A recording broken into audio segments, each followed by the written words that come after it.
Okay. So it says on January 2nd, 2012, King Pet purchased fixtures for $51,400 cash, expecting the fixtures to remain in service for 7 years. So that time frame that they expect it to remain in service for, that's the estimated life. Okay. So with depreciation, there's a lot of estimates involved.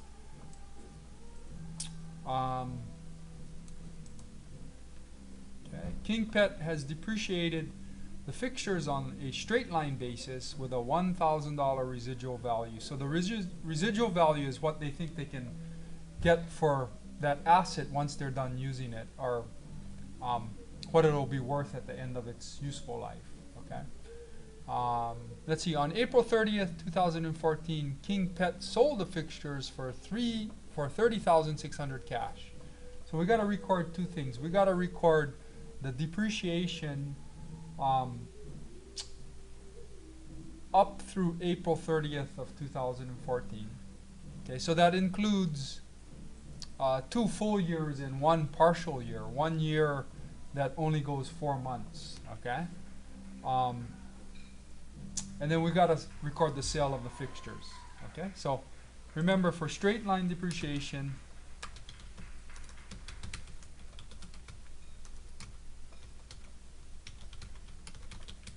okay, straight line depreciation expense equals your cost minus your residual value,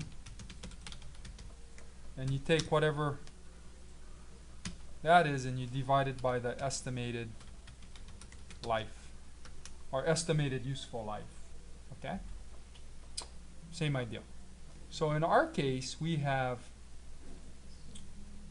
51,400 minus 1,000. okay, so the cost was 51,400 and the residual value is 1,000.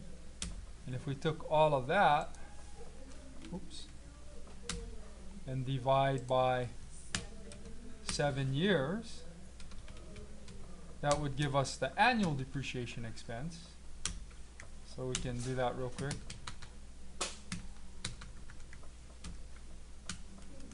Okay, that's the annual.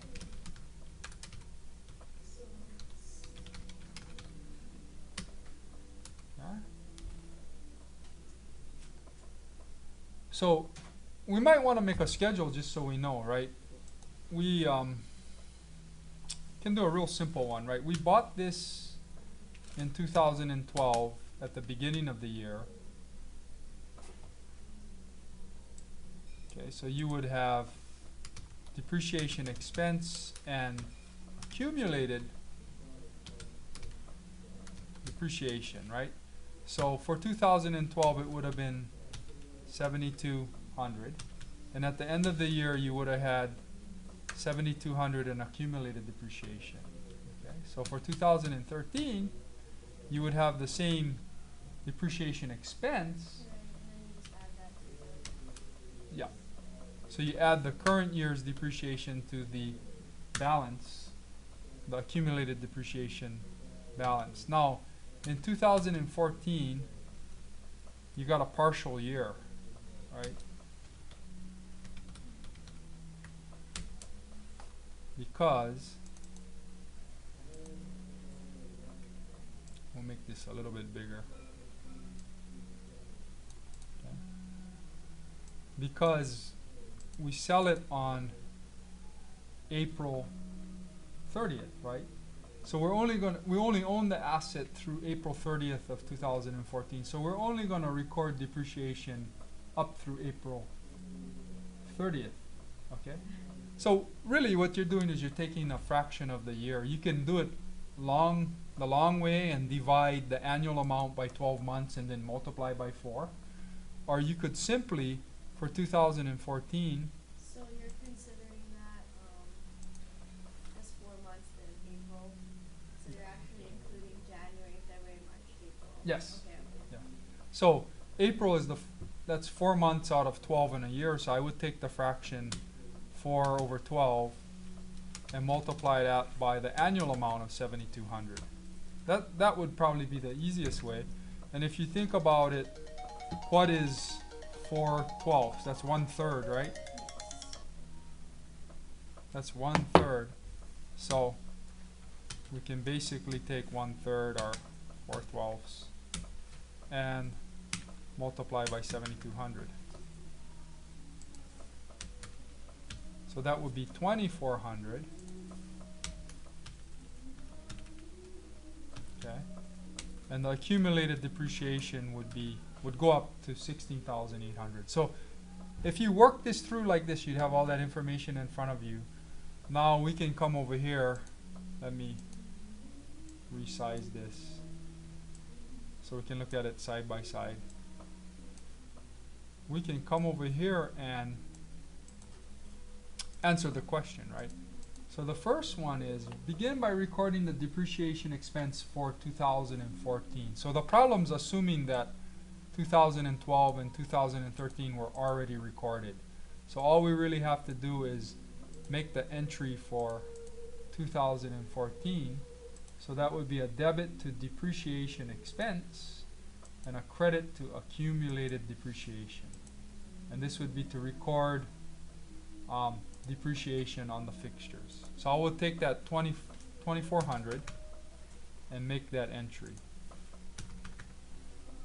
The thing I highlighted in green. Okay. Okay. Now we have to calculate the gain or loss. Okay, so now we sold the asset on April 30. We sold it for 30,600. So the 30,600 is what we received for selling this asset. Okay. That asset, if you remember, cost us 51,400, right? And we have to subtract the accumulated depreciation to date. Yeah, 16,800. So if we took 51,400 and subtracted 16,800, our book value, so that's the costs minus the accumulated depreciation is what they call book value, is 34,600. So we're going to use our book value to figure the gain or loss. And in this case, it looks like it's a loss because the book value is, what is it, $4,000 more than the amount we received when we sold it. So I'll show it as a loss. Now I don't think they necessarily need to have this 16,000 in parentheses. I guess we could do that just to be safe. And do the same thing with the... Sometimes it gets confusing because they have the word less there, right? We'll try like that. Okay.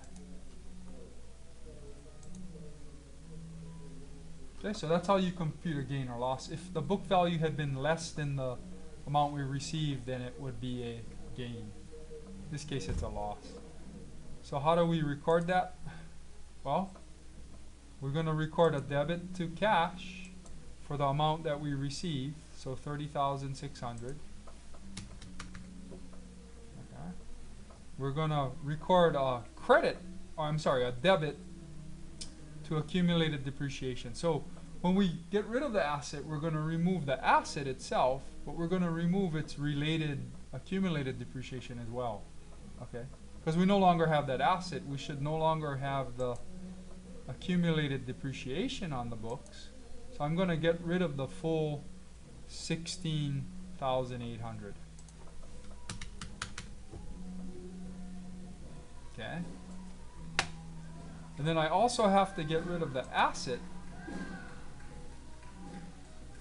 So we'll take the fixtures off the books. The fixtures sat there as a debit. To get rid of them, we have to credit the account. So that was 51,400.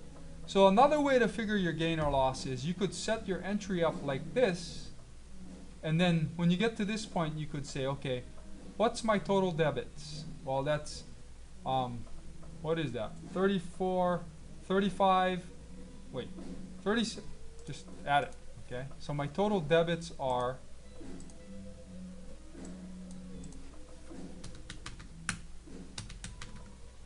okay, 47,400. What are my total credits? 51,400. Okay, so it looks like my total credits are more than my debits. So I need another debit to make this entry balance. That debit ends up being the difference, which is 4,000, right? So I will put that debit there. Debits indicate, in this kind of situation, a debit will indicate a loss on disposal, right? Losses increase with debits. If it had been a gain, then we would have had a credit. Okay, so you could have bypassed this calculation here and just figured it out right in your journal entry. Let's see. Sold fixtures for cash. I like that one.